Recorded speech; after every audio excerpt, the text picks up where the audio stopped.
Selamat petang, salam sejahtera. Terima kasih karena bersama dengan saya di Nazlin Unity Channel. Ini satu pendedahan yang paling mengejutkan sekali hari ini kepada Malaysia.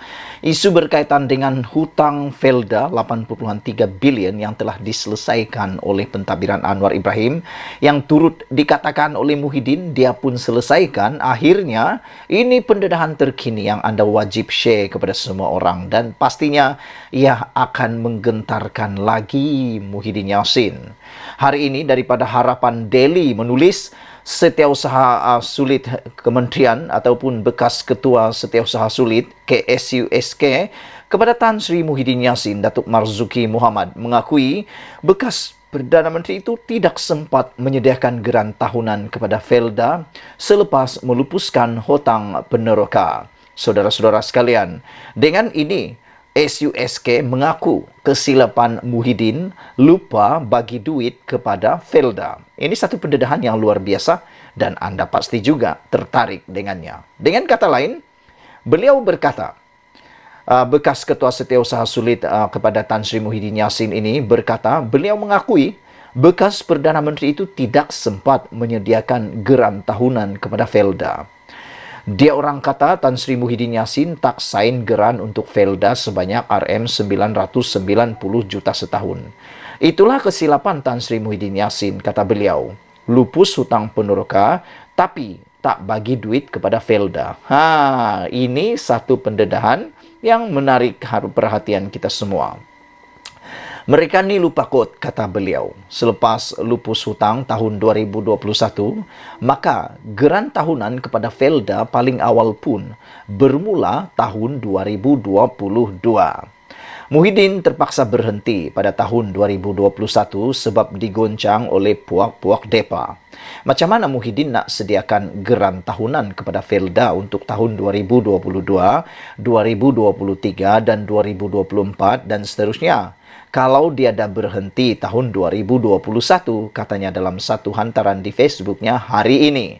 Saudara-saudara sekalian, jadi dengan ini masih beranikah Muhyiddin Yassin menghadap saman daripada Anwar Ibrahim sebanyak 200 juta tersebut?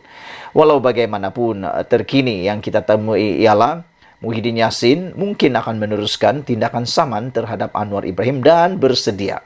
Beliau kata dia tidak akan takut untuk bersedia menghadapi tuduhan ataupun saman fitnah 200 juta daripada Anwar Ibrahim. Walaupun dengan pengakuan SUSK ini, ianya kelihatan seakan-akan menyebelahi Anwar Ibrahim.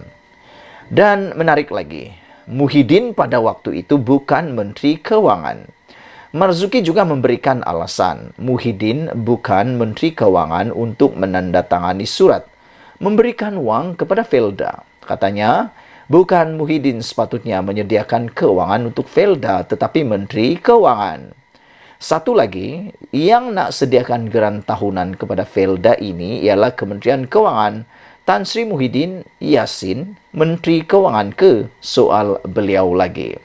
Yang ini saya kena ulas sikit mengenai akta fungsi menteri, katanya. Di bawah akta ini katanya setiap menteri ada bidang kuasa masing-masing. Perdana Menteri tak ada kuasa untuk buat apa-apa perkara yang berada di bawah bidang kuasa Menteri Keuangan. Apalagi nak sign dokumen yang sepatutnya Menteri Keuangan sign, katanya lagi. Ini bermaksud apa yang berlaku lebih mengejutkan kita. Rupa-rupanya memang betul Muhyiddin tak lagi sign. Dan itu bukan hak beliau untuk menyain. Jadi saudara, dengan pengakuan ini, pada pendapat Anda, ada peluangkah Muhyiddin Yassin untuk menang saman terhadap Anwar Ibrahim sebanyak 200 juta tersebut? Pada pandangan saya, dengan sudut pengakuan ini, kita dapat melihat serba sedikit sedang berat sebelah kepada Anwar Ibrahim, sedang menyebelahi Anwar Ibrahim. Adakah perkara ini akan berakhir dengan perbincangan di luar mahkamah atau sebaliknya? Kita pun tak tahu. Yang pentingnya, pengakuan Datuk Marzuki Mohamad ini, beliau mengatakan Muhyiddin tidak sempat menyediakan geran tahunan dan dia kata itulah kesilapan Tan Sri Muhyiddin Yassin. Lupus hutang peneroka tapi tak bagi duit kepada Felda. Diorang kata Muhyiddin tak sain geran untuk Felda sebanyak 990 juta setahun. Itulah kesilapan Tan Sri Muhyiddin Yassin. Kata beliau lagi, mereka lupa kod selepas lupus hutang tahun 2021. Maka, geran tahunan kepada Felda paling awal pun bermula pada tahun 2022.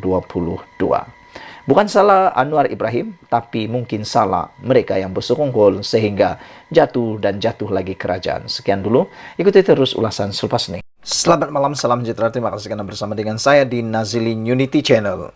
Sanusi sepatutnya tidak bertanding dalam PRN akan datang ini dan dia diarah supaya tidak bertanding lagi. Namun demikian, karena keputusan demi keputusan daripada PAS yang mengatakan beliau tetap akan dibuat menjadi calon, maka sebenarnya itu merugikan PAS. Sanusi berpotensi didapati bersalah, memberinya kemenangan suatu pembaziran. Walaupun telah didakwa di mahkamah di bawah akta hasutan, selain bakal disiasat pula oleh SPRM berhubung isu Nadir Bumi, PAS dilaporkan tetap akan meletakkan Sanusi Madnor sebagai calon pada PRN akan datang ini. Namun, saudara-saudara sekalian yang mendengarkan ulasan kali ini, Anda harus share video ini karena memberi undi kepada Sanusi, memberi kemenangan kepada Sanusi adalah satu pembaziran. Timbalan Presiden PAS, Tuan Ibrahim Tuan Man ketika dipetik berkata, Sanusi akan tetap diturunkan sebagai calon dalam PRN Kedah. Bahkan, kata beliau, Menteri Besar sementara itu setakat ini kekal sebagai taruhan utama dalam usaha PN, mempertahankan Kedah daripada dirampas pihak lawan. InsyaAllah sehingga kini beliau masih calon utama PAS, akan kekalkan beliau, kata beliau. Mengikut fakta, kes mahkamah yang dihadapi Sanusi adalah amat serius kerana menyentuh hal paling sensitif dalam isu 3R, yaitu memperlekeh dan mempertikaikan kebijaksanaan Raja-Raja Melayu. Yang diperlekeh dan dipertikai itu pula bukan setakat seorang raja, tetapi dua orang raja, yaitu Sultan Selangor dalam hal melantik Menteri Besar yang di Pertuan Agong pula berkaitan titah penubuhan Kerajaan Perpaduan. Tidak pernah ada mana-mana pemimpin Melayu hanya didorong oleh kepentingan politik sanggup bersikap celupar serta biadab kepada dua raja sebagaimana Sanusi lakukan ini. Berdasarkan serius dan sensitifnya isu yang disentuh Sanusi, selain berdasarkan fakta dan logik akal, agak sukar sebenarnya untuk Sanusi terlepas daripada dikenakan hukuman atas kesalahan yang telah dilakukannya.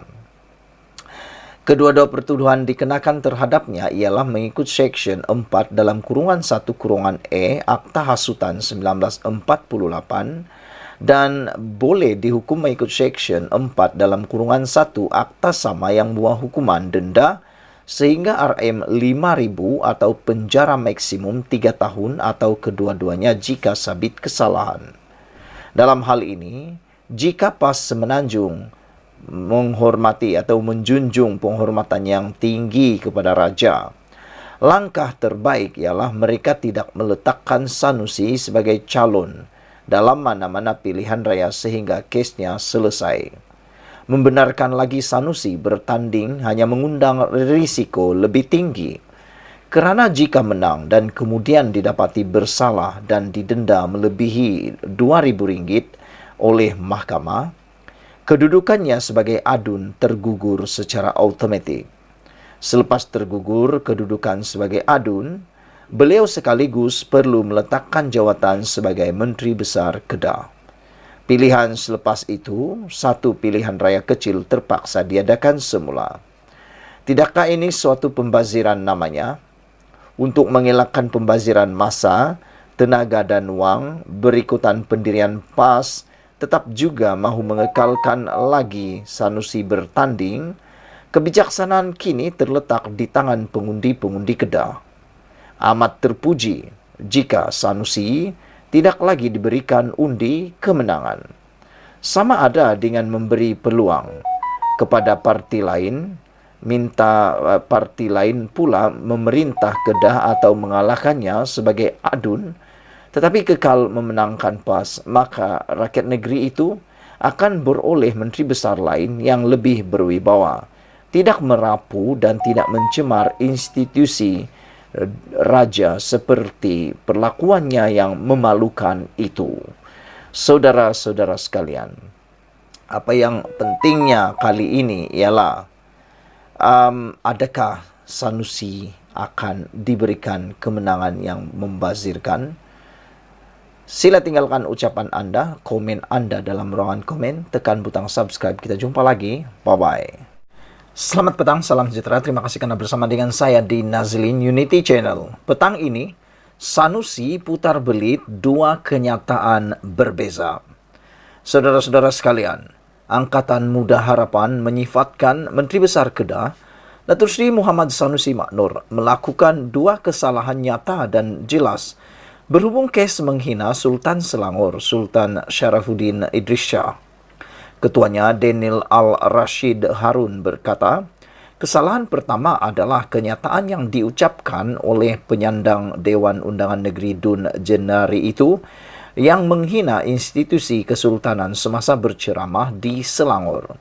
Kesalahan kedua, katanya, Sanusi menyatakan telah mengemukakan surat permohonan maaf kepada Sultan Selangor. Tetapi ketika dihadapkan ke mahkamah, Menteri Besar Kedah itu mengaku tidak bersalah pula. Menurutnya, persoalan yang timbul adalah kenapa Sanusi mengaku tidak bersalah, sedangkan beliau telah meletakkan satu asas bahwa dia sudah memohon ampun kepada Sultan. Apa semua ini, tuan-tuan?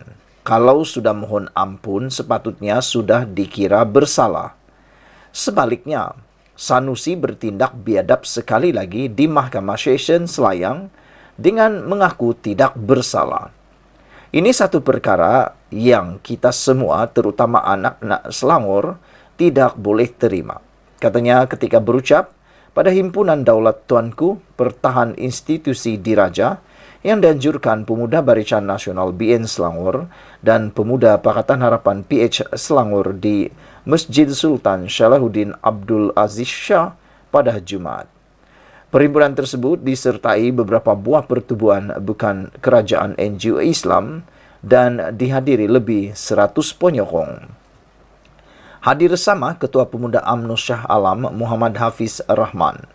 Mengulas lanjut, Daniel berkata, anak-anak Selangor mahukan Sanusi dihukum seadilnya dengan tindakan politik murahan dibuatnya. Tegasnya, rakyat Selangor menolak sekeras-kerasnya parti atau pemimpin politik sumbang yang gemar membuat tohmahan dan pertuduhan melulu.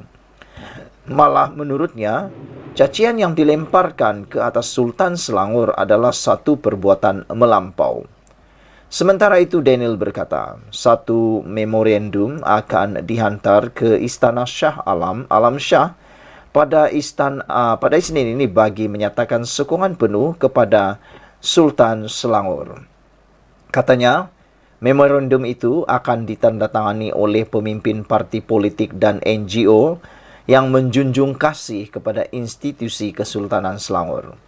Kami akan memastikan tekanan demi tekanan diberikan kepada Sanusi dan Perikatan Nasional PN. Ia diharap dapat memberi pengajaran kepada semua agar sama sekali tidak menyentuh isu 3R, yaitu agama, raja, dan kaum apabila berpolitik, ujarnya. Sementara itu, Muhammad Hafiz berkata, Sanusi seharusnya menunjukkan contoh tauladan baik berdasarkan reputasinya sebagai pemimpin tertinggi. Tegasnya, Menteri Besar Kedah itu harus faham apa yang boleh disentuh ketika berucap atau berkempen. Sanusi perlu tunjuk contoh yang baik kepada kumpulan pengundi muda atau undi 18 yang baru hendak berjinak dengan dunia politik. Tunjukkan politik bersih kepada kumpulan pengundi baru dan bukannya secara mencaci atau memaki hamun. Oleh sebab itu, kita mahukan Sanusi dikenakan tindakan tegas dengan apa yang telah dia lakukan, ujar beliau lagi. Saudara-saudara sekalian, memang mengejutkan kita apabila kenyataan ini nampaknya terlepas pandang oleh ramai orang. yaitu dua kesalahan nyata dilakukan oleh Sanusi berhubung kes menghina Sultan Selangor, Sultan Syarafuddin Idris Shah. Menurut Ketua Angkatan Muda Harapan, Daniel Al-Rashid Harun, kesalahan pertama ialah kenyataan yang diucapkan oleh penyandang Dewan Undangan Negeri Dun Jenare itu yang menghina institusi kesultanan semasa berceramah di Selangor. Kesalahan kedua, katanya, Sanusi menyatakan telah mengemukakan surat permohonan maaf kepada Sultan Selangor. Tetapi ketika dihadapkan ke mahkamah, Menteri Besar Kedah itu mengaku tidak bersalah pula. Menurutnya, persoalan itu timbul adalah kerana kenapa Sanusi mengaku tidak bersalah. Sedangkan beliau telah meletakkan satu asas bahawa dia sudah memohon ampun kepada Sultan. Apa semua ini? Kalau sudah mohon ampun, sepatutnya sudah dikira bersalah. Sebaliknya, Sanusi bertindak biadab sekali lagi di Mahkamah Sessions Layang dengan mengaku tidak bersalah. Ini satu perkara yang kita semua, terutama anak-anak Selangor, tidak boleh diterima, kata beliau dalam perhimpunan Himpunan Daulat Tuanku hari ini. Sebelum kita berpisah untuk isu kali ini, jangan lupa tinggalkan komen Anda tentang isu kali ini. Adakah Anda juga telah terbuka minda, terbuka hati, dan terfikir tentang perkara ini? Sanusi putar belit buat dua kenyataan berbeza. Kita jumpa lagi, Malaysia kita punya, kita jaga sama-sama cintai Malaysiaku. Ikuti terus ulasan selepas ini.